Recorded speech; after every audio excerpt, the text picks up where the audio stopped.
ਸਤਨਾਮ ਕਰਤਾ ਪੁਰਖ ਨਿਰਭਉ ਨਿਰਵੈਰ ਅਕਾਲ ਮੂਰਤ ਆਜੂਨੀ ਸੈਭੰ ਗੁਰ ਪ੍ਰਸਾਦ ਜਪ ਆਦਿ ਸਚ ਜੁਗਾਦ ਸਚ ਹੈ ਭੀ ਸਚ ਨਾਨਕ ਹੋਸੀ ਭੀ ਸਚ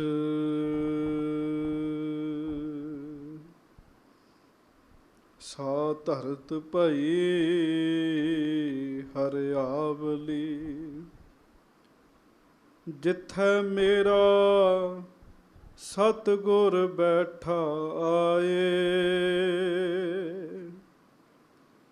ਸੇ ਜੰਤ ਭਏ ਹਰਿਆਵਲੇ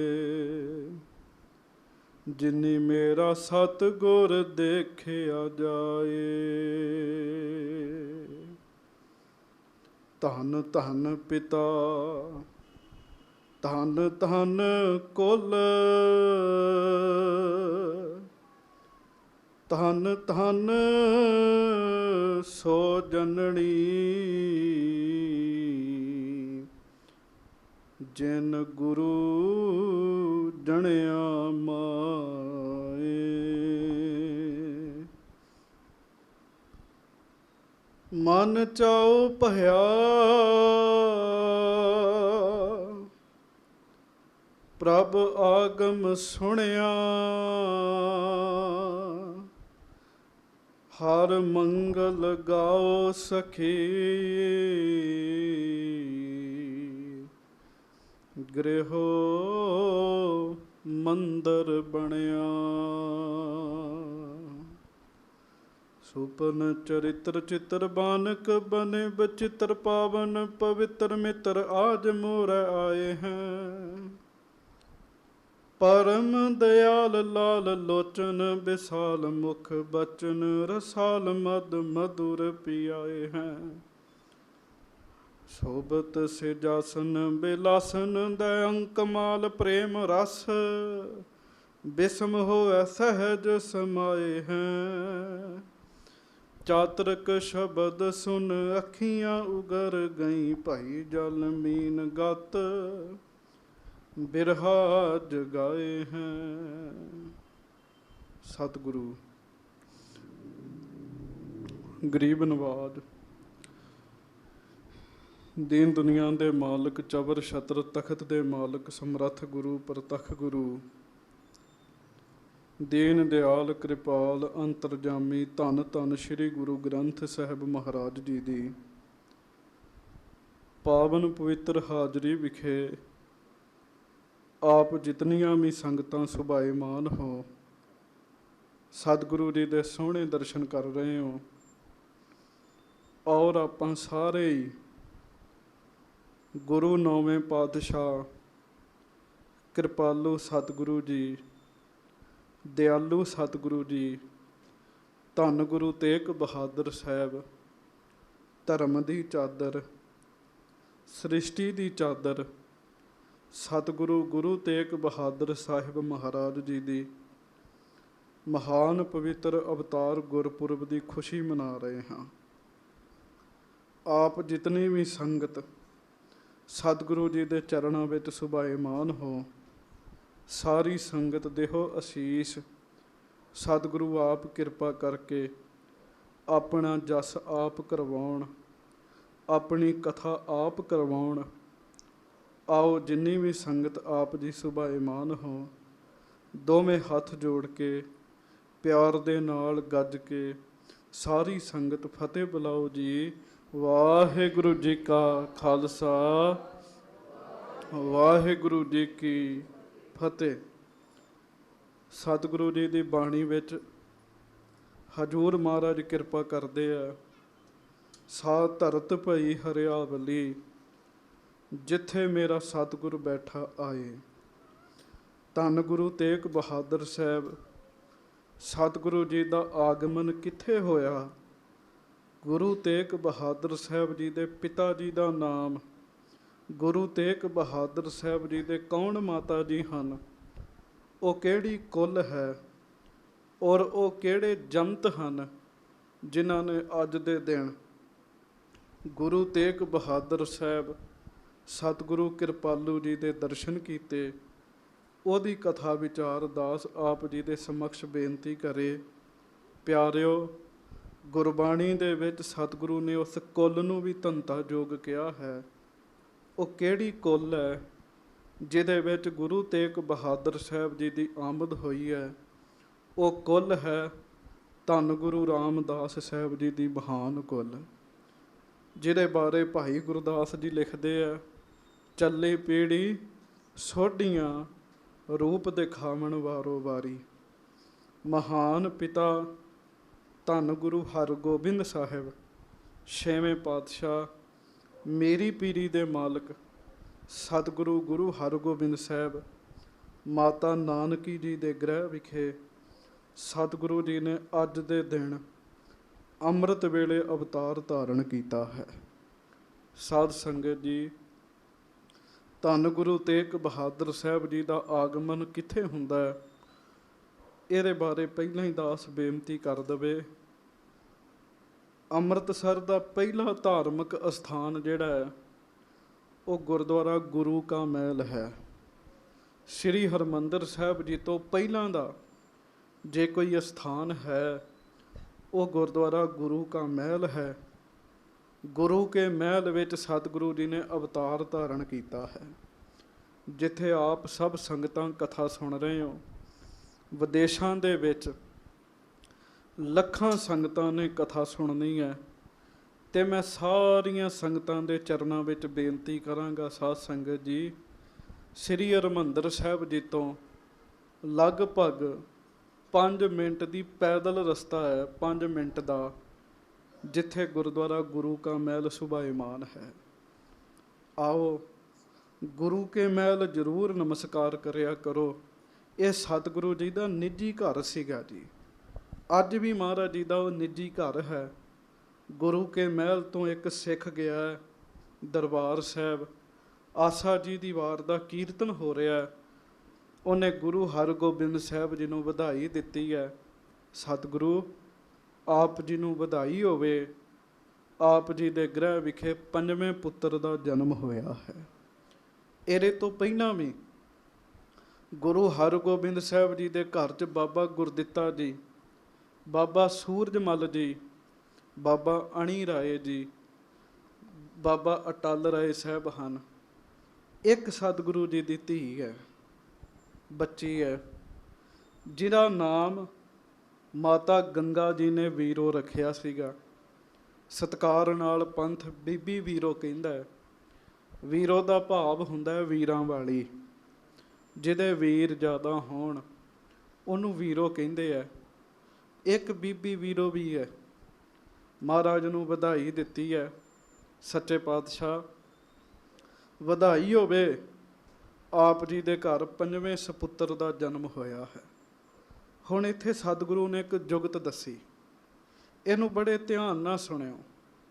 असीं गृहस्थी हाँ, गृहस्थियां दे घर विच 2 सुनेहे आउंदे आ, जां खुशी दे जां गमी दे। 2 तरीके दे सुनेहे है। फोन आउंदा जां खुशखबरी होएगी ते जां दुख खबरी होएगी जी। ते सतगुरु बाणी च किरपा करदे, गृहस्थ कुटुंब पलेटिया कदे हरख कदे सोग। जिथे गृहस्थ है, कुटुंब है, ਉੱਥੇ ਦੋ ਗੱਲਾਂ ਹੋਣਗੀਆਂ, ਕਦੇ ਹਰਖ ਹੋਏਗਾ ਖੁਸ਼ੀ ਤੇ ਕਦੇ ਗਮੀ। ਤੇ ਪਿਆਰਿਓ, ਸੱਚ ਇਹ ਹੈ, ਜਦੋਂ ਕਿਤੇ ਖੁਸ਼ੀ ਦਾ ਸਾਨੂੰ ਸੁਨੇਹਾ ਮਿਲਦਾ ਹੈ ਤੇ ਬੰਦਾ ਕਥਾ ਸੁਣ ਰਿਹਾ ਹੋਵੇ, ਕੀਰਤਨ ਸੁਣ ਰਿਹਾ ਹੋਵੇ, ਖਬਰ ਸੁਣਦਿਆਂ ਸਾਰ ਹੀ ਵਿੱਚੋਂ ਉੱਠਦਾ, ਆਪਣੇ ਘਰ ਚਲੇ ਜਾਂਦਾ। ਤੇ ਜਾਂ ਖਬਰ ਦੁੱਖ ਦੀ ਆਏਗੀ, ਦੁੱਖ ਦੀ ਖਬਰ ਆਈ, ਉਹ ਵੀ ਬੰਦਾ ਸੁਣ ਕੇ ਉੱਠਦਿਆਂ ਸਾਰ ਘਰ ਚਲੇ ਜਾਂਦਾ ਹੈ। ਸਤਿਗੁਰੂ ਨੇ ਜੁਗਤ ਦੱਸੀ, ਜਦੋਂ ਪਰਮਾਤਮਾ ਦੀ ਯਾਦ ਵਿੱਚ ਬੈਠੇ ਹੋਵੋ, ਖਬਰ ਕਿਸੇ ਤਰ੍ਹਾਂ ਦੀ ਵੀ ਆਵੇ, ਉਹ ਖਬਰ ਤੁਹਾਡੇ ਅੰਦਰ ਨੂੰ ਹਿਲਾ ਨਾ ਸਕੇ ਜੀ। ਇੱਕ ਰੱਬ ਦਾ ਫਕੀਰ ਬੈਠਾ, ਬੰਦਗੀ ਕਰਦਾ ਹੈ। ਪਿੰਡ 'ਚੋਂ ਇੱਕ ਬੰਦਾ ਭੱਜਾ ਗਿਆ, ਫਕੀਰ ਜੀ ਤੁਹਾਡੀ ਝੁੱਗੀ ਨੂੰ ਅੱਗ ਲੱਗ ਗਈ ਹੈ। ਤੇ ਜਿਹਦੀ ਝੁੱਗੀ ਨੂੰ ਅੱਗ ਲੱਗੀ ਹੋਵੇ, ਪਿਆਰਿਓ, ਸੁਣਦਿਆਂ ਸਾਰ ਆਪਣੀ ਝੁੱਗੀ ਵਾਲੇ ਪਾਸੇ ਭੱਜਦਾ। ਫਕੀਰ ਬੈਠਾ ਨਾਮ ਜਪਦਾ ਰਿਹਾ। ਕੁਝ ਸਮੇਂ ਬਾਅਦ ਉਹ ਬੰਦਾ ਫਿਰ ਆਇਆ। ਉਹ ਕਹਿੰਦਾ, ਫਕੀਰ ਜੀ ਘਰ ਨਾ ਵਾਪਸ ਆਇਓ, ਜਿਹੜੀ ਅੱਗ ਲੱਗੀ ਸੀ ਉਹ ਬੁਝ ਗਈ ਹੈ ਜੀ। ਇਹਦਾ ਭਾਵ ਸਿਮਰਨ ਤੋਂ ਨਹੀਂ ਟੁੱਟਿਆ ਜੀ। ਉਹ ਸਾਨੂੰ ਦੋ ਸੁਨੇਹੇ ਮੁੱਖ ਆਉਣੇ ਆ, ਜਾਂ ਖੁਸ਼ੀ ਦਾ ਤੇ ਜਾਂ ਗਮੀ ਦਾ। ਚੇਤਾ ਰੱਖਿਓ, ਖੁਸ਼ੀ ਵਿੱਚ ਅਸੀਂ ਬਹੁਤ ਜ਼ਿਆਦਾ ਖੁਸ਼ੀ ਦਾ ਰੂਪ ਬਣ ਜਾਂਦੇ ਹਾਂ, ਦੁੱਖ 'ਚ ਦੁਖੀ ਹੋ ਜਾਂਦੇ ਹਾਂ। ਗੁਰੂ ਹਰਗੋਬਿੰਦ ਸਾਹਿਬ ਜੀ ਨੂੰ ਖਬਰ ਮਿਲੀ, ਦਾਤਾ ਜੀ ਆਪ ਜੀ ਨੂੰ ਵਧਾਈ ਹੋਵੇ, ਤੁਹਾਡੇ ਘਰ 5ਵੇਂ ਸਪੁੱਤਰ ਦਾ ਜਨਮ ਹੋਇਆ। ਤੇ ਗੁਰੂ ਹਰਗੋਬਿੰਦ ਸਾਹਿਬ ਨੇ ਐਸਾ ਨਹੀਂ ਕੀਤਾ, ਆਸਾ ਦੀ ਵਾਰ ਵਿੱਚ ਹੀ ਛੱਡ ਕੇ ਤੇ ਪਹਿਲਾਂ ਮੈਂ ਘਰ ਪਹੁੰਚ ਜਾਵਾਂ। ਸੰਪੂਰਨ ਆਸਾ ਦੀ ਵਾਰ ਦਾ ਕੀਰਤਨ ਸੁਣਿਆ ਜੀ। ਇੰਨਾ ਸਹਿਜ ਚਾਹੀਦਾ, ਇੰਨੀ ਸ਼ਾਂਤੀ ਚਾਹੀਦੀ ਹੈ। ਆਸਾ ਜੀ ਦੀ ਵਾਰ ਦਾ ਕੀਰਤਨ ਸੁਣਿਆ ਤੇ ਕੀਰਤਨ ਸੁਣਨ ਤੋਂ ਬਾਅਦ ਸੰਪੂਰਨਤਾ ਤੇ ਅਰਦਾਸ ਹੋਈ ਹੈ। ਤੇ ਸਤਿਗੁਰੂ ਘਰ ਤੁਰਨ ਲੱਗੇ। ਬਾਬਾ ਬੁੱਢਾ ਸਾਹਿਬ, ਭਾਈ ਗੁਰਦਾਸ ਜੀ, ਬਾਬਾ ਬਿਧੀ ਚੰਦ ਜੀ ਬੇਨਤੀ ਕਰਦੇ, ਮਹਾਰਾਜ ਅਸੀਂ ਵੀ ਨਾਲ ਜਾਣਾ। ਨਾਲ ਤੁਰੇ ਹੈ। ਕੁਝ ਘੰਟਿਆਂ ਦਾ ਸਰੀਰ ਹੈ ਗੁਰੂ ਤੇਗ ਬਹਾਦਰ ਸਾਹਿਬ ਜੀ ਦਾ। ਮਹਾਰਾਜ ਨੇ ਆਪਣੇ ਗੋਦ 'ਚ ਲਿਆ। ਅੱਗੇ ਵੀ 4 ਪੁੱਤ ਨੇ, ਬੀਬੀ ਵੀਰੋ ਹੈ, ਪਰ ਕਦੀ ਕਿਸੇ ਦਾ ਇੰਨਾ ਸਤਿਕਾਰ ਨਹੀਂ ਸੀ ਕੀਤਾ। ਗੁਰੂ ਤੇਗ ਬਹਾਦਰ ਸਾਹਿਬ ਦੇ ਜਿੱਧਰ ਚਰਨ ਨੇ, ਪਿਆਰਿਓ, ਉਹਨਾਂ ਚਰਨਾਂ ਵੱਲ ਵੇਖ ਕੇ ਗੁਰੂ ਹਰਗੋਬਿੰਦ ਸਾਹਿਬ ਨੇ ਸਿਰ ਝੁਕਾਇਆ ਹੈ। ਇਹ ਮੈਂ ਕੱਲ੍ਹ ਵੀ ਬੇਨਤੀ ਕੀਤੀ ਸੀ। ਸਿੱਖਾਂ ਦੇ ਮਨ 'ਚ ਫੁਰਨਾ ਬਣਿਆ। ਸਮਰੱਥ ਗੁਰੂ ਨੇ ਆਪਣੇ ਪੁੱਤਰ ਦੇ ਚਰਨਾਂ ਵੱਲ ਵੇਖ ਕੇ ਸਿਰ ਝੁਕਾ ਰਹੇ ਹੈ। ਇਹਦਾ ਮਤਲਬ ਇਹ ਪੁੱਤਰ ਆਮ ਨਹੀਂ ਹੈ, ਇਹ ਸਧਾਰਨ ਨਹੀਂ ਹੈ। ਉਹ ਫੁਰਨਾ ਬਣਾਉਂਦੇ ਹੈ। ਗੁਰੂ ਹਰਗੋਬਿੰਦ ਸਾਹਿਬ ਬਚਨ ਕਰਦੇ ਹੈ, ਕਹਿੰਦੇ, ਸਿੱਖੋ ਮੇਰੇ ਇਸ ਪੁੱਤਰ ਦੀ ਪਛਾਣ ਹੋਵੇਗੀ, ਇਹ ਦੁਖੀਆਂ ਦੇ ਦੁੱਖ ਦੂਰ ਕਰੇਗਾ। ਜੇ ਕਿਸੇ ਨੂੰ ਸੰਕਟ ਪਵੇ, ਸੰਕਟ 'ਚ ਕੋਈ ਇਹਨਾਂ ਨੂੰ ਯਾਦ ਕਰੇਗਾ, ਇਹ ਉਹਦਾ ਸੰਕਟ ਦੂਰ ਕਰਨਗੇ। ਆਪਾਂ ਦੀਨ ਸ਼ਬਦ ਵਰਤਦੇ ਹਾਂ ਗੁਰਬਾਣੀ 'ਚ। ਦੀਨ ਸ਼ਬਦ, ਦੀਨ ਰਸ਼ਕ ਸੰਕਟ ਹਰੈ ਯਹੀ ਸਦਾ ਪਹਿਚਾਨ। ਦੀਨ ਕਹਿੰਦੇ ਆ ਜਿਹੜਾ ਬਿਲਕੁਲ ਵਿਚਾਰਾ ਹੋਵੇ ਜੀ। ਆਪਾਂ ਬਾਹਰੀ ਤੌਰ 'ਤੇ ਸ਼ਬਦ ਵਰਤਦੇ ਹਾਂ। ਇਸ ਵਿਚਾਰੇ ਦਾ ਕੀ ਹੈ? ਜਿਹੜਾ ਵਿਚਾਰਾ ਹੈ, ਜਿਹਦੇ ਅੱਗੇ ਪਿੱਛੇ ਕੋਈ ਨਹੀਂ। ਗੁਰੂ ਹਰਗੋਬਿੰਦ ਸਾਹਿਬ ਕਹਿੰਦੇ ਹੈ, ਇਹ ਮੇਰੇ ਪੁੱਤਰ ਦੀ ਪਛਾਣ ਹੋਵੇਗੀ, ਇਹ ਵਿਚਾਰਿਆਂ ਦੀ, ਦੀਨਾਂ ਦੀ ਸਹਾਇਤਾ ਕਰਨਗੇ। ਪਿਆਰਿਓ, ਮਹਾਰਾਜ ਜੀ ਦਾ ਨਾਮ ਕਈ ਗੁਰਮੁਖ ਪਿਆਰੇ ਬਚਪਨ ਦਾ ਤਿਆਗ ਮੱਲ ਦੱਸਦੇ ਆ। ਪਰ ਮਹਾਂਪੁਰਖਾਂ ਨੇ ਕਥਾ ਦੌਰਾਨ ਇੱਕ ਬਚਨ ਕੀਤਾ, ਕਹਿੰਦੇ ਗੁਰੂ ਤੇਗ ਬਹਾਦਰ ਸਾਹਿਬ ਜੀ ਨੂੰ ਅਕਾਲ ਤਖਤ ਸਾਹਿਬ ਲੈ ਕੇ ਆਏ ਜੀ। ਜਦੋਂ ਸਰੀਰ ਅਵਤਾਰ ਧਾਰਨ ਕੀਤੇ ਨੂੰ 11-12 ਦਿਨ ਹੋ ਗਏ, ਹਰਿਮੰਦਰ ਸਾਹਿਬ ਨਮਸਕਾਰ ਕਰਾਉਣ ਦੀ ਲੈ ਕੇ ਆਏ, ਅਕਾਲ ਤਖਤ ਸਾਹਿਬ ਲੈ ਕੇ ਆਏ। ਤੇ ਮਾਤਾ ਗੰਗਾ ਜੀ ਨੇ ਸਤਿਗੁਰੂ ਜੀ ਨੂੰ ਕਿਹਾ, ਮਹਾਰਾਜ ਮੇਰੇ ਪੋਤਰੇ ਦਾ ਨਾਮ ਰੱਖ ਦਿਓ, ਇਸ ਪੁੱਤਰ ਦਾ ਨਾਮ ਰੱਖੋ। ਗੁਰੂ ਹਰਗੋਬਿੰਦ ਸਾਹਿਬ ਗੋਦ ਚ ਲਿਆ, 2 ਤਲਵਾਰਾਂ ਪਾਈਆਂ ਸਨ, ਕਿਰਪਾਨਾਂ ਧਾਰਨ ਕੀਤੀਆਂ ਸਨ। ਇੱਕ ਕਿਰਪਾਨ ਨੂੰ ਹੱਥ ਜਾ ਪਾਇਆ ਗੁਰੂ ਤੇਗ ਬਹਾਦਰ ਸਾਹਿਬ ਜੀ ਨੇ। ਛੋਟੀ ਉਮਰ ਸੀਗੀ, ਤੇ ਤੁਹਾਨੂੰ ਪਤਾ ਬਾਲਕ ਜਿਹੜੀ ਚੀਜ਼ ਫੜਦਾ ਹੈ, ਖਾਸ ਕਰਕੇ ਜਨਮ ਸਮੇਂ, ਉਹ ਬਹੁਤ ਘੁੱਟ ਕੇ ਫੜ ਲੈਂਦਾ ਹੈ। ਕਿਰਪਾਨ ਨੂੰ ਹੱਥ ਪਾਇਆ, ਹੱਥ ਨਾ ਛੁੱਟੇ। ਮਹਾਰਾਜ ਕਹਿੰਦੇ ਇਹਨਾਂ ਦਾ ਨਾਮ ਅਸੀਂ ਕੀ ਰੱਖਣਾ ਹੈ, ਇਹ ਆਪਣਾ ਨਾਮ ਆਪੇ ਰਖਾਈ ਬੈਠੇ ਹਨ। ਤੇਗ ਨੂੰ ਹੱਥ ਪਾਇਆ, ਇਹ ਤੇਗ ਬਹਾਦਰ ਨੇ ਉੱਥੇ ਨਾਮ ਤੇਗ ਬਹਾਦਰ ਰੱਖਿਆ। 2 ਘਟਨਾਵਾਂ ਐਸੀਆਂ ਨੇ ਜਿਨ੍ਹਾਂ ਨੇ ਗੁਰੂ ਤੇਗ ਬਹਾਦਰ ਸਾਹਿਬ ਜੀ ਨੂੰ, ਸਤਿਗੁਰੂ ਵੈਸੇ ਹੈ ਤਾਂ ਧੁਰੋਂ ਹੀ ਗੁਰੂ ਨੇ, ਪਰ 2 ਘਟਨਾਵਾਂ ਐਸੀਆਂ ਨੇ ਜਿਨ੍ਹਾਂ ਨੇ ਬਚਪਨ ਦੀ ਅਵਸਥਾ ਵਿੱਚ ਬਹੁਤ ਗਹਿਰਾ ਅਸਰ ਪਾਇਆ। ਇੱਕ ਉਹ ਘਟਨਾ ਹੈ ਜਦੋਂ ਬਾਬਾ ਗੁਰਦਿੱਤਾ ਜੀ ਦੀ ਬਰਾਤ ਪਈ ਜਾਂਦੀ ਹੈ। ਗੁਰੂ ਕਿਆਂ ਦੀ ਬਰਾਤ ਹੈ, ਲੋਕ ਕੋਠੇ ਚੜ੍ਹ ਕੇ ਵੇਖਦੇ ਹੈ। ਉਸ ਸਮੇਂ ਔਰਤਾਂ ਬੀਬੀਆਂ ਬਰਾਤ 'ਚ ਨਹੀਂ ਸੀ ਜਾਂਦੀਆਂ ਹੁੰਦੀਆਂ। ਮਾਤ ਨਾਨਕੀ ਨੇ ਗੁਰੂ ਤੇਗ ਬਹਾਦਰ ਸਾਹਿਬ ਨੂੰ ਤਿਆਰ ਕਰਕੇ ਬਰਾਤ 'ਚ ਭੇਜਿਆ। ਹੁਣ ਸਾਰਿਆਂ ਦਾ ਧਿਆਨ ਬਾਬਾ ਗੁਰਦਿੱਤਾ ਜੀ ਵੱਲ ਹੈ, ਗੁਰੂ ਹਰਗੋਬਿੰਦ ਸਾਹਿਬ ਵੱਲ ਹੈ। ਸਾਰੇ ਬਰਾਤ ਦੀ ਸ਼ੋਭਾ ਵੇਖ ਰਹੇ ਹੈ, ਪਰ ਗੁਰੂ ਤੇਗ ਬਹਾਦਰ ਸਾਹਿਬ ਦਾ ਧਿਆਨ ਕਿਹੜੇ ਪਾਸੇ ਹੈ ਜੀ? ਮਹਾਰਾਜ ਦਾ ਧਿਆਨ ਉਸ ਬੱਚੇ ਵੱਲ ਪਿਆ ਜਿਹੜਾ ਬਰਾਤ ਵੇਖਣ ਲਈ ਅੱਗੇ ਆਉਂਦਾ, ਪਰ ਉਹਨੇ ਤਨ 'ਤੇ ਕੱਪੜਾ ਨਹੀਂ ਪਾਇਆ। ਜਿਹੜਾ ਵੇਖਦਾ ਧੱਕੇ ਮਾਰ ਕੇ ਪਰਾਂ ਕਰ ਦਿੰਦਾ। ਗੁਰੂ ਤੇਗ ਬਹਾਦਰ ਸਾਹਿਬ ਦਾ ਧਿਆਨ ਉਹਦੇ ਵੱਲ ਪਿਆ ਜੀ। ਹੁਣ ਇਹ ਘਟਨਾ ਨੂੰ ਆਮ ਨਾ ਸਮਝਿਓ ਪਿਆਰਿਓ। ਵੇਖੋ, ਜਿਨ੍ਹਾਂ ਨੂੰ ਧੱਕੇ ਪੈ ਰਹੇ ਆ ਨਾ, ਤੇ ਧੱਕਿਆਂ ਦਾ ਸਹਾਰਾ ਬਣਨ ਲਈ ਗੁਰੂ ਤੇਗ ਬਹਾਦਰ ਸਾਹਿਬ ਆਏ ਆ।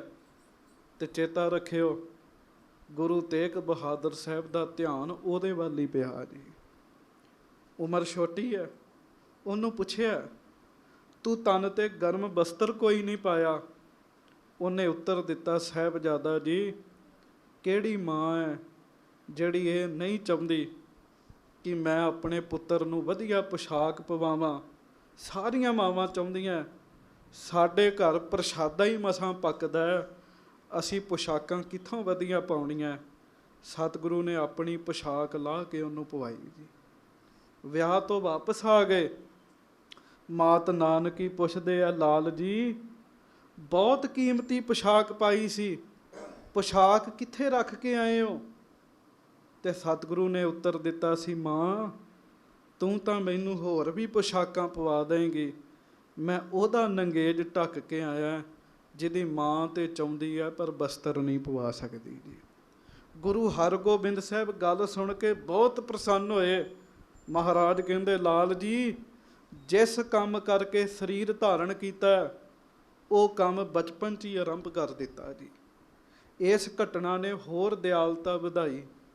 ਤੇ ਦੂਸਰੀ ਘਟਨਾ ਪਿਆਰਿਓ, ਉਹ ਹੈ ਬਾਬਾ ਅਟਲ ਰਾਏ ਸਾਹਿਬ ਜੀ ਦਾ ਸਰੀਰ ਤਿਆਗਣਾ। ਥੋੜ੍ਹਾ ਜਿਹਾ ਧਿਆਨ ਨਾਲ ਵੈਸੇ ਸੁਣਿਓ। ਬਾਬਾ ਅਟਲ ਰਾਏ ਜੀ ਤੇ ਗੁਰੂ ਤੇਗ ਬਹਾਦਰ ਸਾਹਿਬ, ਇਹ ਮਾਤਾ ਨਾਨਕੀ ਜੀ ਦੇ ਪੁੱਤਰ ਨੇ।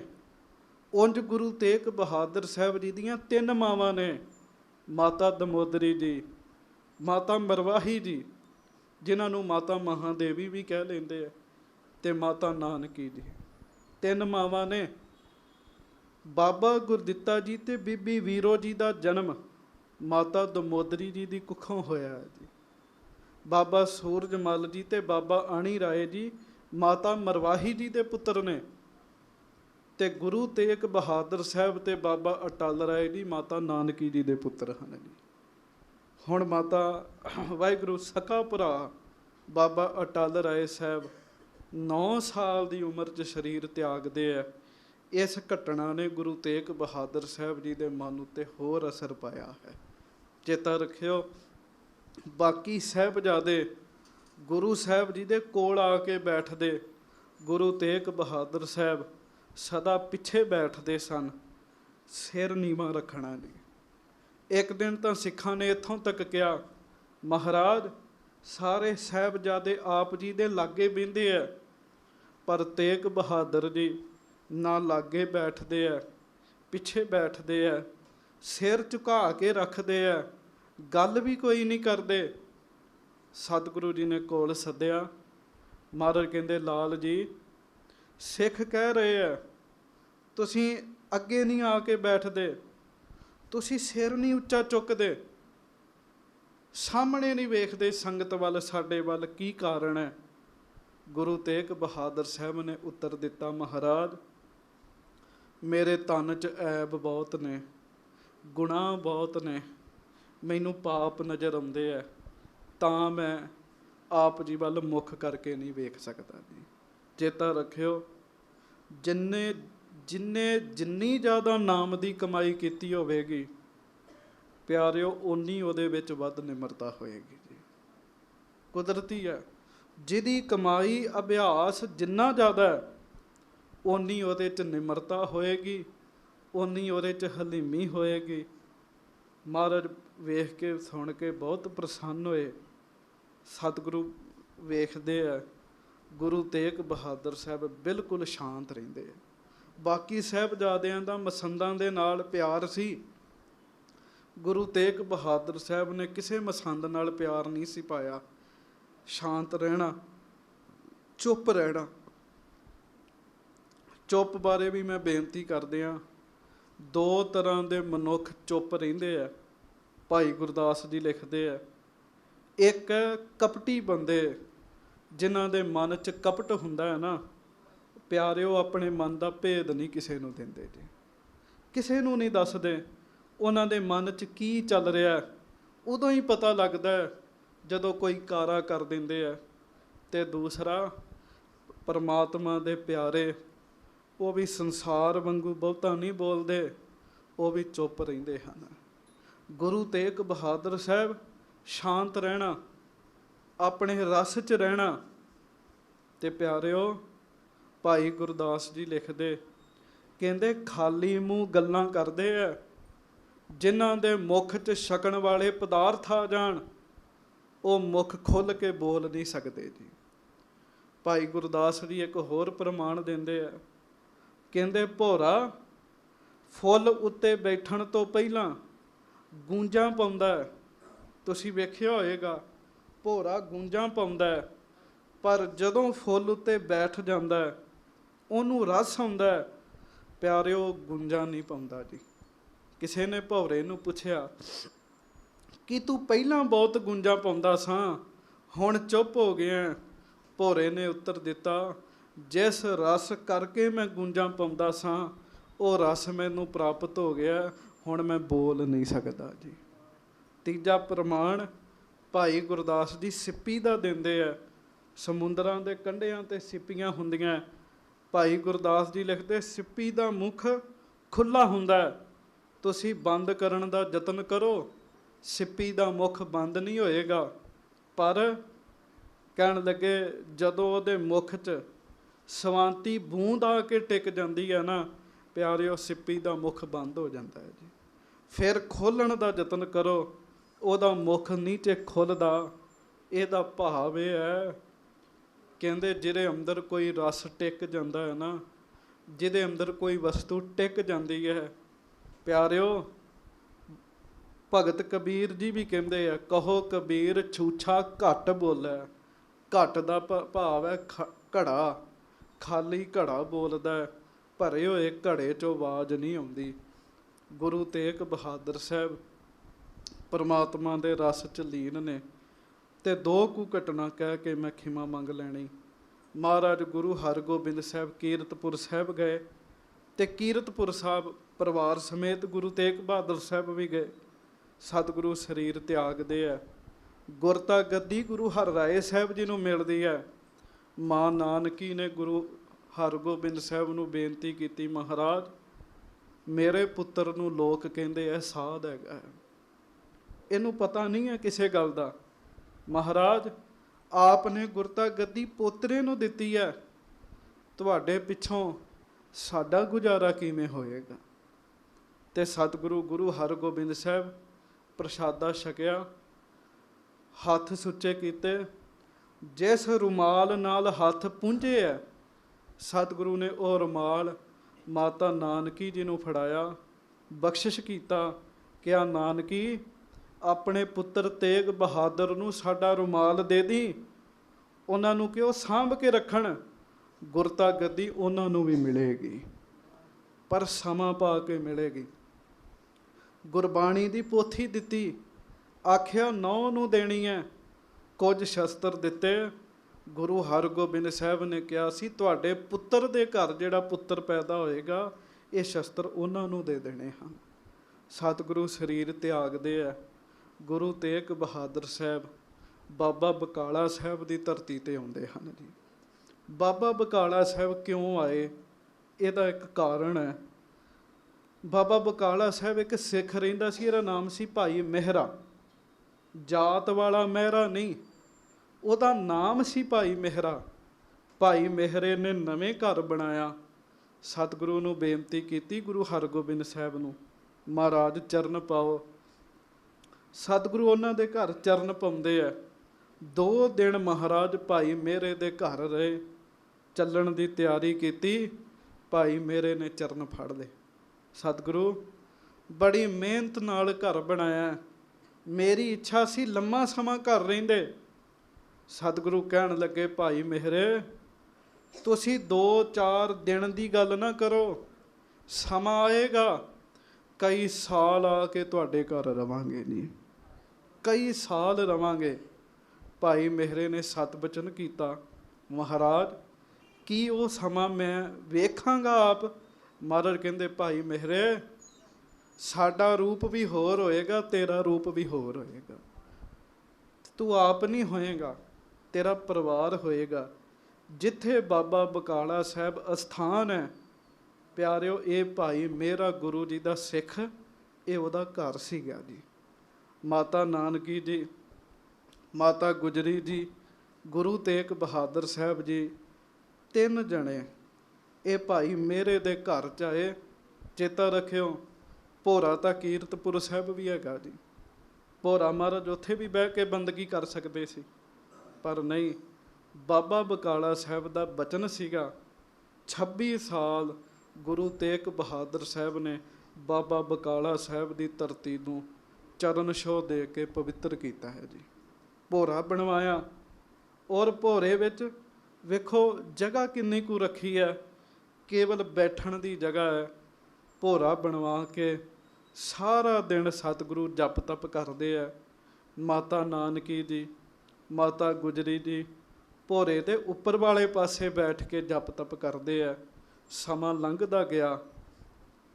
ਪਿਆਰਿਓ, ਗੁਰਤਾ ਗੱਦੀ ਗੁਰੂ ਹਰਿਰਾਏ ਸਾਹਿਬ ਜੀ ਤੋਂ ਗੁਰੂ ਹਰਕ੍ਰਿਸ਼ਨ ਸਾਹਿਬ ਜੀ ਕੋਲ ਪਹੁੰਚੀ।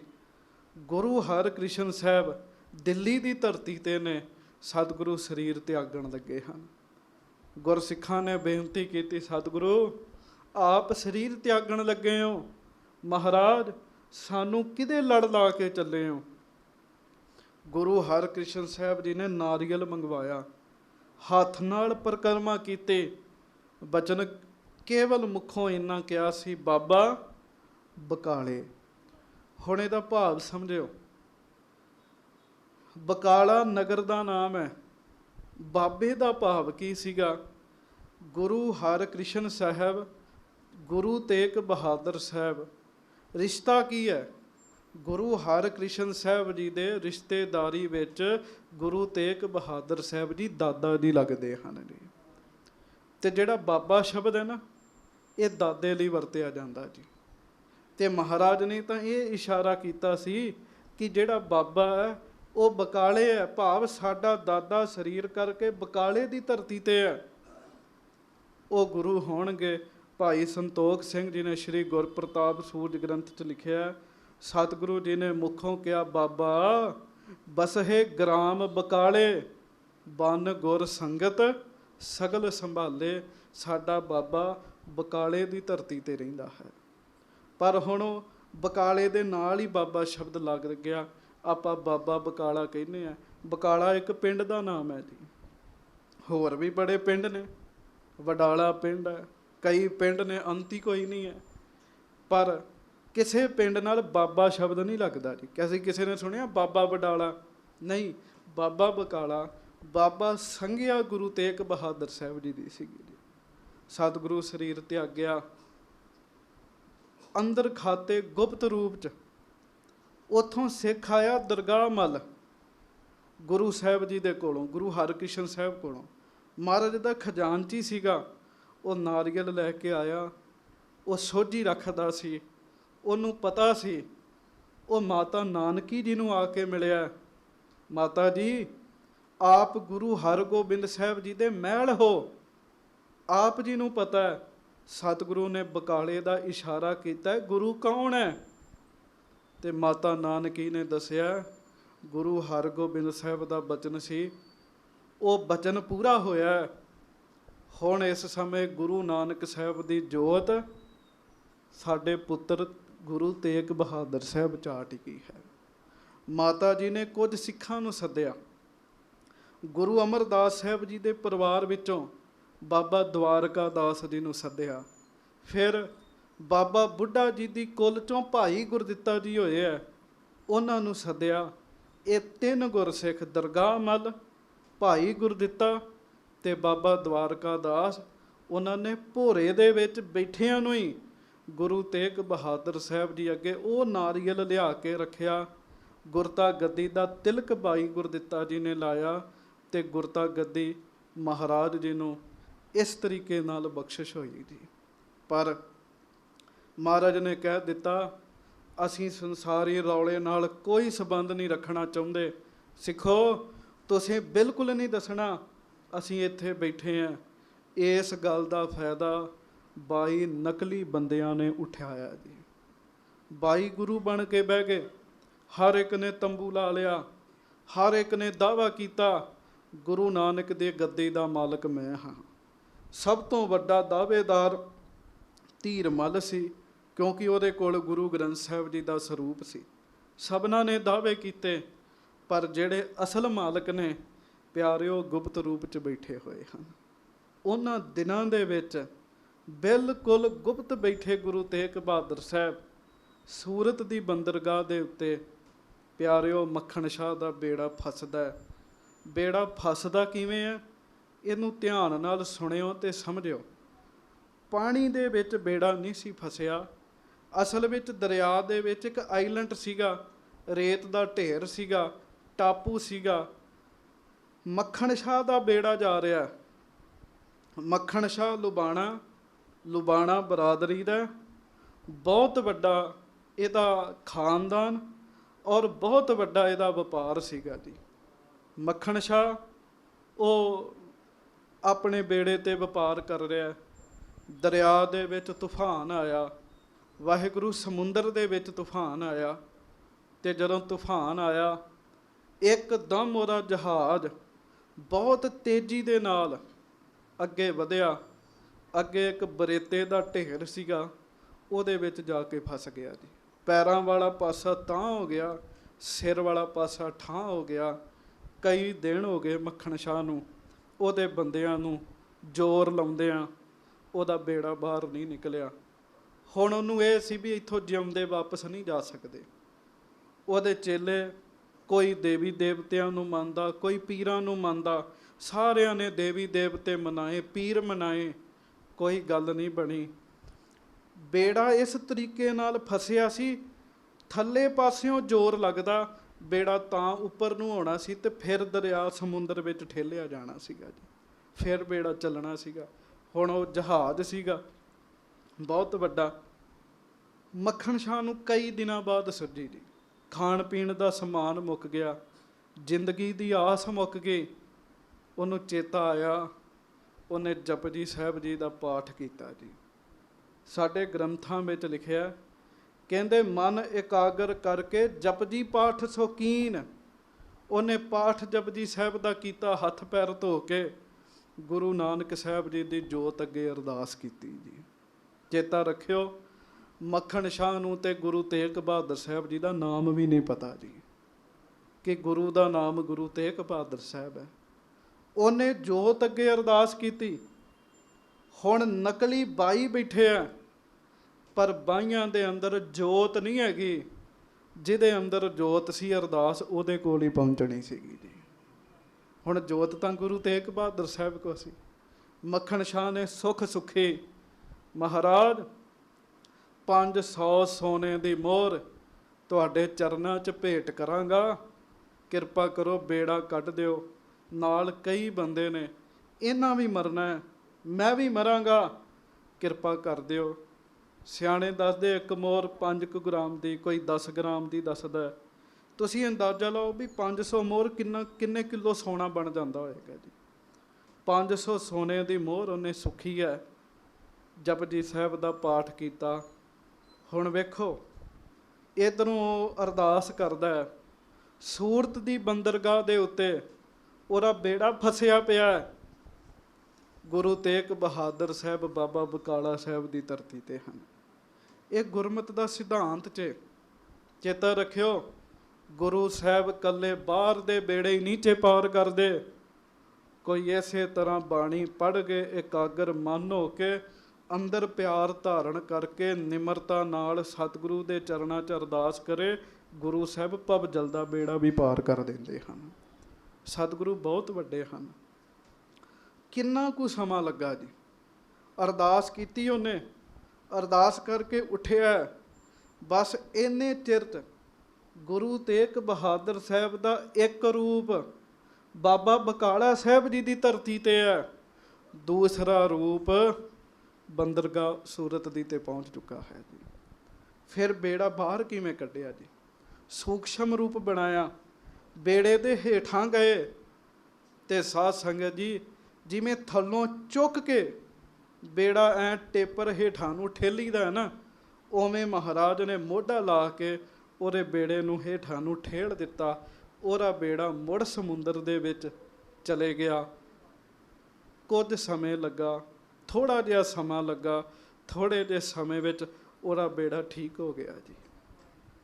ਤੇ ਪਿਆਰਿਓ, ਕੋਈ ਕਹੇ ਜੀ ਮੈਂ ਦੇਵੀ ਦੇਵਤੇ ਅੱਗੇ ਅਰਦਾਸ ਕੀਤੀ ਸੀ, ਕੋਈ ਕਹਿੰਦਾ ਜੀ ਮੈਂ ਜ਼ੋਰ ਲਾਇਆ।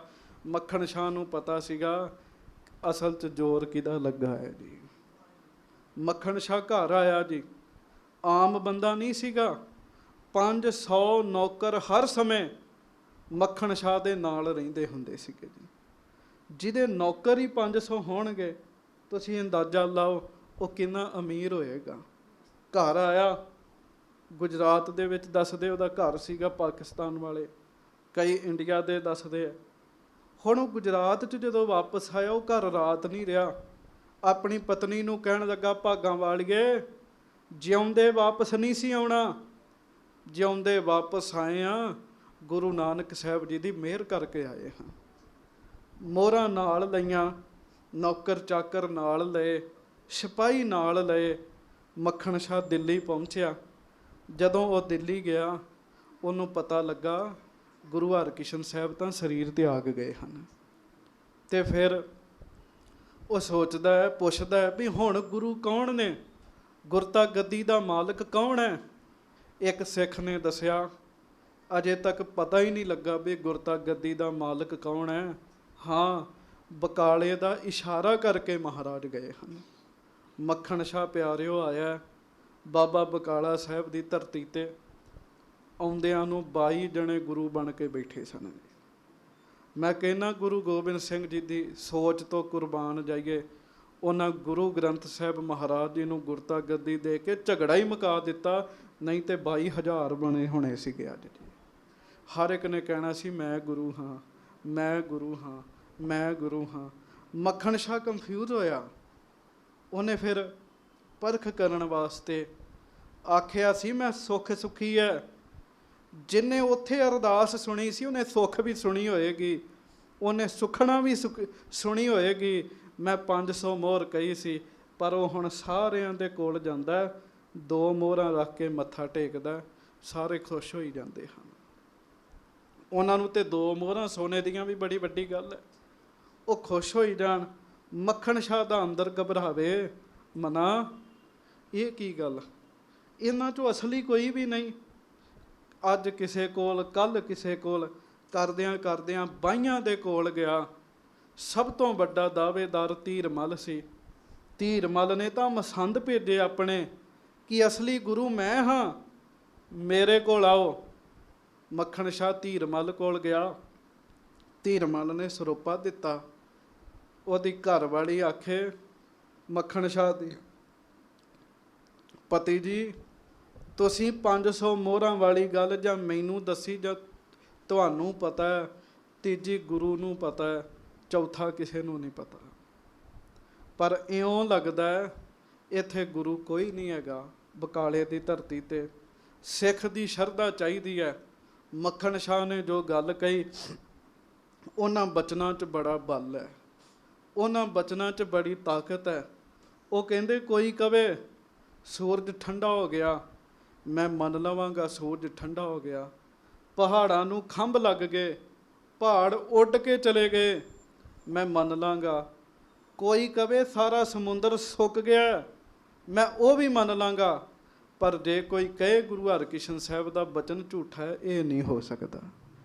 ਗੁਰੂ ਬਾਬਾ ਬਕਾਲਾ ਸਾਹਿਬ ਇੱਥੇ ਹੀ ਹੈ। ਮੇਰੇ ਕੋਲ ਅੱਖਾਂ ਨਹੀਂ ਹਨ।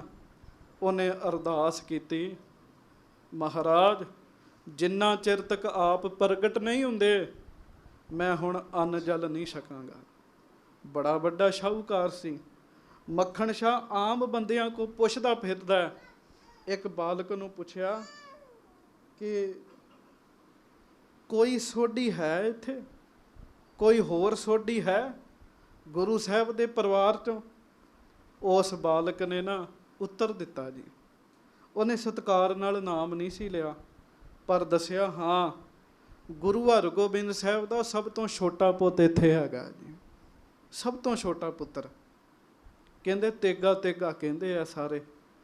ਮੱਖਣ ਸ਼ਾਹ ਨੂੰ ਤਰਵਾਸਾ ਵੱਜਿਆ, ਕਿਉਂ?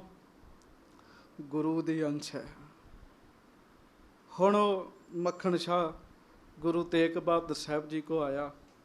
500 ਬੰਦਾ ਨਾਲ, ਢੋਲ ਵੱਜ ਰਹੇ ਹੈ, ਬਹੁਤ ਜ਼ਿਆਦਾ ਖੁਸ਼ੀਆਂ ਦੇ ਨਾਲ ਆ ਰਿਹਾ। ਸੋਚਿਆ ਸੀ ਵੀ ਸ਼ਾਇਦ ਇਹ ਗੁਰੂ ਹੋਣ। ਪਿਆਰਿਓ, ਸਤਿਗੁਰੂ ਜੀ ਦੇ ਕੋਲ ਭਾਈ ਗੜੀਆ ਜੀ ਬੈਠੇ ਹੈ। ਭਾਈ ਗੜੀਆ ਜੀ ਗੁਰੂ ਅਰਜਨ ਦੇਵ ਜੀ ਦੇ ਸਮੇਂ ਦੇ ਸਿੱਖ ਨੇ। ਭਾਈ ਗੜੀਆ ਜੀ ਬੈਠੇ ਆ। ਭਾਈ ਗੜੀਆ ਜੀ ਨੂੰ ਮਹਾਰਾਜ ਨੇਤਰ ਖੋਲ ਕੇ ਪੁੱਛਦੇ ਆ, ਕੌਣ ਹੈ? ਬੜਾ ਸ਼ੋਰ ਸ਼ਰਾਬਾ ਹੋ ਰਿਹਾ। ਭਾਈ ਗੜੀਆ ਜੀ ਹੱਥ ਜੋੜ ਕੇ ਕਹਿੰਦੇ, ਕਿਰਪਾਲੂ ਜੀ ਮੱਖਣ ਸ਼ਾਹ ਆ ਰਿਹਾ, ਬਾਈਆਂ ਦੇ ਕੋਲ ਗਿਆ, ਹੁਣ ਆਪ ਜੀ ਦੇ ਕੋਲ ਆ ਰਿਹਾ। 500 ਬੰਦਾ ਨਾਲ ਹੈ, ਢੋਲ ਵਜਾਉਂਦਾ ਹੋਇਆ ਆ ਰਿਹਾ।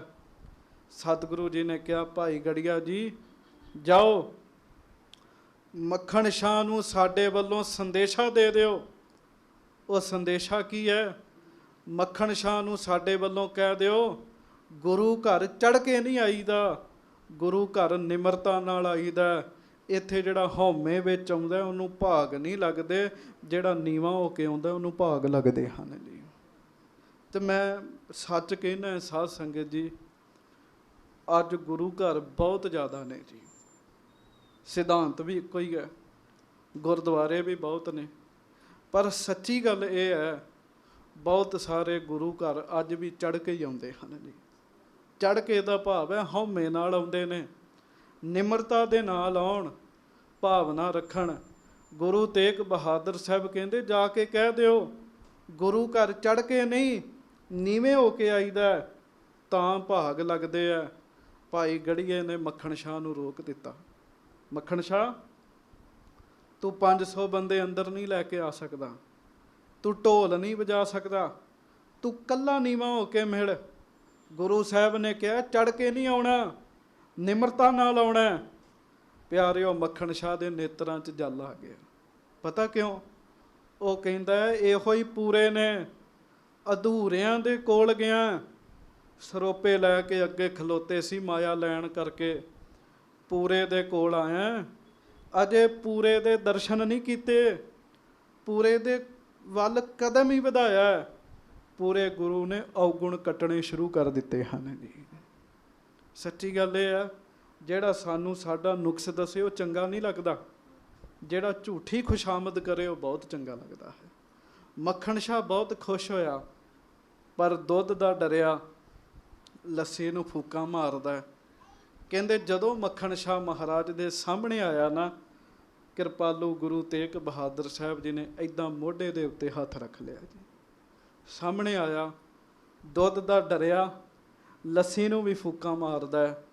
ਉਹਨੇ 2 ਸੋਨੇ ਦੀਆਂ ਮੋਹਰਾਂ ਰੱਖ ਕੇ ਸਤਿਗੁਰੂ ਨੂੰ ਮੱਥਾ ਟੇਕਿਆ। ਮਹਾਰਾਜ ਨੇ ਕਿਹਾ, ਸਿੱਖਾ, ਡੁੱਬਦੀ ਨਾਵ ਤੁਮ, ਭਾਵ ਤੇਰਾ ਡੁੱਬਦਾ ਬੇੜਾ। ਸਿੱਖਾ, ਡੁੱਬਦੀ ਨਾਵ ਤੁਮ, ਹਮ ਦੀਨੀ ਕੰਢੇ ਲਗਾਏ, ਕੰਧੇ ਘਾਸੀ ਮੋਹੇ ਭਰੀ, ਤੁਮ ਕਿਉਂ ਦਿਓ ਚੁਰਾਏ। ਮਹਾਰਾਜ ਕਹਿੰਦੇ, ਤੇਰੀ ਡੁੱਬਦੀ ਨਾਵ ਅਸੀਂ ਵੇਖ ਕੰਢੇ ਲਾਈ ਸੀਗੀ, ਆ ਵੇਖ ਸਾਡੇ ਮੋਢੇ ਤੇ ਨਿਸ਼ਾਨ ਹੈ। 500 ਸੋਨੇ ਦੀ ਮੋਹਰ ਕਹਿ ਕੇ 2 ਨਹੀਂ ਰੱਖੀ ਦੀਆਂ ਜੀ। ਬਸ ਆਹ ਗੱਲ ਸੁਣ ਕੇ ਮੱਖਣ ਸ਼ਾਹ ਤੇ ਅੰਨ ਪਾਣੀ ਛੱਡ ਕੇ ਬੈਠਾ ਸੀ। ਇਹ ਗੱਲ ਸੁਣਨ ਲਈ ਕੰਨ ਤਰਸ ਰਹੇ ਸਨ, ਪਰ ਇਹ ਗੱਲ ਅਧੂਰੇ ਨਹੀਂ ਸੀ ਕਹਿ ਸਕਦੇ, ਇਹ ਗੱਲ ਪੂਰਾ ਹੀ ਕਹਿ ਸਕਦਾ ਸੀਗਾ ਜੀ।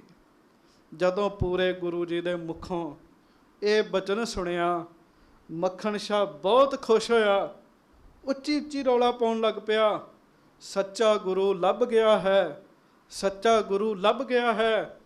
ਭਾਈ ਗੜੀਏ ਨੇ ਬਾਂਹ ਫੜ ਲਈ ਤੀ। ਮੱਖਣ ਸ਼ਾਹ ਚੁੱਪ ਰਹਿ, ਰੌਲਾ ਨਹੀਂ ਪਾਉਣਾ। ਮੱਖਣ ਸ਼ਾਹ ਕਹਿੰਦਾ, ਕਿਉਂ? ਕਹਿੰਦਾ, ਭਾਈ ਗੜੀਏ ਨੇ ਉੱਤਰ ਦਿੱਤਾ, ਗੁਰੂ ਤੇਗ ਬਹਾਦਰ ਸਾਹਿਬ ਜੀ ਪ੍ਰਗਟ ਨਹੀਂ ਹੋਣਾ ਚਾਹੁੰਦੇ, ਸਾਨੂੰ ਵੀ ਹੁਕਮ ਕੀਤਾ ਹੈ, ਜਿਹੜਾ ਪ੍ਰਗਟ ਕਰੇਗਾ ਉਹਦਾ ਮੁਖ ਕਾਲਾ ਕਰ ਦਿੱਤਾ ਜਾਏਗਾ। ਮੱਖਣ ਸ਼ਾਹ ਕਹਿੰਦਾ, ਬਸ ਇੰਨੀ ਗੱਲ ਹੈ? ਕਹਿੰਦੇ, ਹਾਂ। ਮੱਖਣ ਸ਼ਾਹ ਨੇ ਆਪਣੇ ਮੂੰਹ ਨੂੰ ਆਪ ਕਾਲੋਂ ਲਾਈ ਜੀ। ਉੱਚੇ ਕੋਠੇ ਤੇ ਚੜ੍ਹਿਆ ਤੇ ਪੱਲੂ ਫੇਰਿਆ ਜੀ।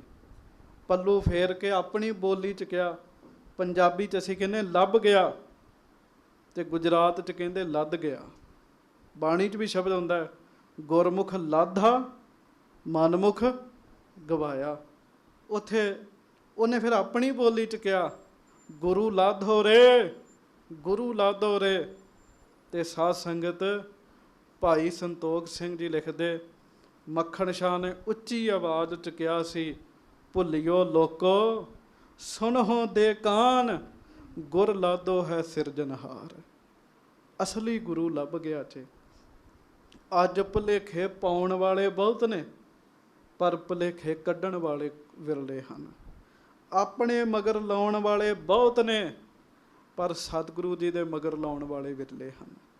ਮੱਖਣ ਸ਼ਾਹ ਨੇ ਸਤਿਗੁਰੂ ਨੂੰ ਪ੍ਰਗਟ ਕੀਤਾ, ਗੁਰੂ ਸਾਹਿਬ ਦੀ ਜੈ ਜੈਕਾਰ ਹੋਈ ਜੀ, ਪਰ ਨਿਮਰਤਾ ਸਤਿਗੁਰੂ ਜੀ ਦੀ ਅਥਾਹ ਜੀ। 3 ਵਾਰ ਧੀਰਮਲ ਨੇ ਛੀਏ ਮਸੰਦ ਤੋਂ ਗੋਲੀ ਚਲਵਾਈ। ਇੱਕ ਵਾਰ ਤਾਂ ਜਿੰਨੇ ਭਾਂਡੇ ਸਨ, ਘਰ ਦਾ ਸਮਾਨ ਸਭ ਕੁਝ ਚੁੱਕ ਕੇ ਲੈ ਗਏ। ਮਾਤਾ ਨਾਨਕੀ ਜੀ ਨੇ ਕਿਹਾ, ਜੀ ਤੁਸੀਂ ਉਪਚਾਰ ਹੀ ਕੋਈ ਨਹੀਂ ਕਰਦੇ, ਇਹ ਸਭ ਕੁਝ ਚੁੱਕ ਕੇ ਲਈ ਜਾਂਦੇ ਆ। ਮਹਾਰਾਜ ਕਹਿਣ ਲੱਗੇ, ਮਾਈ ਮੈਂ ਧਨ ਪਾਇਓ ਹਰ ਨਾਮ, ਮਨ ਮੇਰੋ ਧਾਵਨ ਤੇ ਛੂਟਿਓ, ਘਰ ਬੈਸੋ ਬਿਸਰਾਮ। ਕਹਿੰਦੇ ਮੈਨੂੰ ਨਾਮ ਦਾ ਧਨ ਮਿਲ ਗਿਆ, ਮੈਂ ਸੰਸਾਰੀ ਧਨ ਕੀ ਕਰਾਂਗਾ। ਉਹਦੇ ਤੋਂ ਬਾਅਦ ਸਤਿਗੁਰੂ ਨੂੰ ਗੁਰਤਾ ਗੱਦੀ ਜਦੋਂ ਪ੍ਰਾਪਤ ਹੋਈ ਹੈ, ਜਿਸ ਥੜੇ ਤੇ ਬਚਪਨ 'ਚ ਬੈਠ ਕੇ ਬੰਦਗੀ ਕਰਦੇ ਸਨ ਨਾ, ਉਸੇ ਥੜੇ ਉੱਤੇ ਹੀ ਆ ਕੇ ਸਤਿਗੁਰੂ ਮੁੜ ਦਰਬਾਰ ਸਾਹਿਬ ਬੈਠੇ ਹੈ ਜੀ। ਅਕਾਲ ਤਖਤ ਸਾਹਿਬ ਉਸ ਥੜੇ ਤੇ ਬੈਠੇ ਹੈ। ਇੱਥੋਂ ਸਾਡੇ ਬਿਲਕੁਲ ਲਾਗੇ ਵੱਲੇ ਮਹਾਰਾਜ ਨੇ ਚਰਨ ਪਾਏ ਹੈ। ਬਜ਼ੁਰਗ ਮਾਤਾ ਸੀ, ਉਹਦਾ ਨਾਮ ਸੀ ਹਰੋ। ਮਾਤਾ ਹਰੋ ਦੇ ਕੋਠੇ ਦੇ ਉੱਤੇ, ਕੱਚਾ ਕੋਠਾ ਸੀਗਾ, ਉਹਦੇ ਕੋਠੇ ਤੇ ਸੱਚੇ ਪਾਤਸ਼ਾਹ ਜੀ ਨੇ ਚਰਨ ਪਾਏ। ਮਹਾਰਾਜ ਨੇ ਉਹਨੂੰ ਨਿਹਾਲ ਕੀਤਾ। ਬਾਬਾ ਬਕਾਲਾ ਸਾਹਿਬ ਮੁੜ ਗਏ ਆ। ਉੱਥੋਂ ਫਿਰ ਆ ਆਨੰਦਾਂ ਦੀ ਪੁਰੀ ਆਪਾਂ ਕਹਿੰਦੇ ਆ, ਬਾਜਾਂ ਵਾਲੇ ਸਤਿਗੁਰੂ ਜੀ ਦੀ ਪੁਰੀ ਹੈ, ਪਰ ਪਿਆਰਿਓ ਇਹ ਆਨੰਦਾਂ ਦੀ ਪੁਰੀ ਗੁਰੂ ਤੇਗ ਬਹਾਦਰ ਸਾਹਿਬ ਜੀ ਨੇ ਵਸਾਈ ਹੈ ਜੀ। ਸਤਿਗੁਰੂ ਜੀ ਨੇ ਵਸਾਈ ਹੈ। ਬੜੀਆਂ ਥਾਵਾਂ 'ਤੇ ਗੁਰੂ ਤੇਗ ਬਹਾਦਰ ਸਾਹਿਬ ਗਏ, ਬੜੀਆਂ ਥਾਵਾਂ 'ਤੇ ਚਰਨ ਪਾਏ, ਬੜਿਆਂ ਨੂੰ ਨਿਹਾਲ ਕੀਤਾ। ਜਿੱਥੇ ਜਿੱਥੇ ਚਰਨ ਪਾਉਂਦੇ ਗਏ, ਅੱਜ ਉੱਥੇ ਉੱਥੇ ਵੱਡੇ ਵੱਡੇ ਅਸਥਾਨ ਬਣੇ ਆ। ਲਗਭਗ ਜਿੱਥੇ ਜ਼ਿਆਦਾ ਸਮਾਂ ਗੁਰੂ ਤੇਗ ਬਹਾਦਰ ਸਾਹਿਬ ਰਹੇ ਨਾ, ਉੱਥੇ ਇੱਕ ਚੀਜ਼ ਤੁਹਾਨੂੰ ਮਿਲੇਗੀ, ਉਹ ਹੈ ਭੋਰਾ ਸਾਹਿਬ ਜੀ। ਤੁਸੀਂ ਅਨੰਦਪੁਰ ਸਾਹਿਬ ਚਲੇ ਜਾਓ, ਮਹਾਰਾਜ ਨੇ ਘਰ ਬਣਾਇਆ, ਉੱਥੇ ਭੋਰਾ ਮਿਲੇਗਾ ਤੁਹਾਨੂੰ। ਬਾਬਾ ਬਕਾਲਾ ਸਾਹਿਬ ਚਲੇ ਜਾਓ, ਉੱਥੇ ਵੀ ਭੋਰਾ ਸਾਹਿਬ ਮਿਲੇਗਾ। ਸਤਿਗੁਰੂ ਜੀ ਨੇ ਬੰਦਗੀ ਇਸ ਹਿਸਾਬ ਦੇ ਨਾਲ ਕੀਤੀ। ਗਰੀਬ ਨਵਾਜ ਕਿਰਪਾ ਕਰਨ।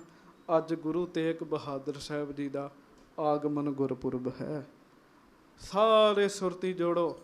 ਦਸਵੇਂ ਪਾਤਸ਼ਾਹ ਮਹਾਰਾਜ ਕਹਿੰਦੇ ਆ, ਸਿੱਖੋ, ਅੱਤ ਦੀ ਕੰਗਾਲਤਾ ਹੋਵੇ, ਜੇਬ 'ਚ ਪੈਸਾ ਕੋਈ ਨਾ ਹੋਵੇ,